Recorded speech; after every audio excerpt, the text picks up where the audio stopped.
Another 30,000 migrant workers staying in 30 medium to large dormitories will get their COVID-19 jabs as the vaccination exercise heads into its next phase.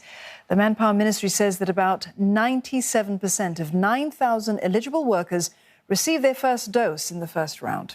It will progressively offer vaccinations for new arrivals at its pilot onboarding centres. Gwyneth Teo has more. It's a one-stop shop to get new migrant workers ready for life in Singapore. Those who test negative for COVID-19 will come to one of 4 centres like this to finish their stay-home notice period. Then they'll go through medical examinations and a settling-in program or SIP. For now, the centres are just for workers in the construction, marine and process sectors, which have a higher risk. But authorities will look at opening them to other sectors. Second Manpower Minister Tan See Leng says there are plans to have 1 or 2 onboarding facilities permanently. The pilot will also explore how to move some processes upstream. This 1 year is for us to actually pilot out, not just in Singapore, but eventually to see how we can start some of these overseas testing centres as well. Then, by about 6 to 9 months, when we have gotten the numbers, we can then size out and specs out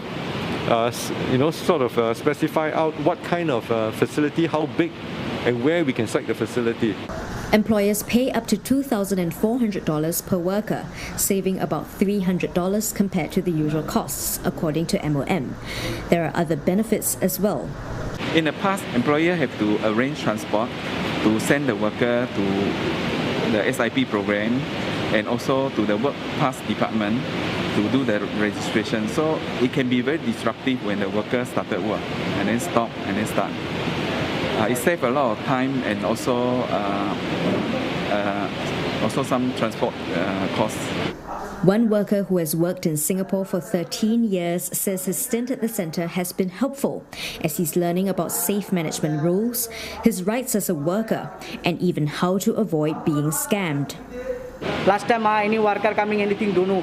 Now you have so many things, a lot of things are give teaching. Give after all everybody understand. Some 500 workers have been onboarded at this centre in Punggol. That's about half of the total so far. Now, at any one point in time, this centre can house a total of 2,000 migrant workers. A 5th centre will be built in Choa Chu Kang, taking the total capacity to 7,000 workers in all.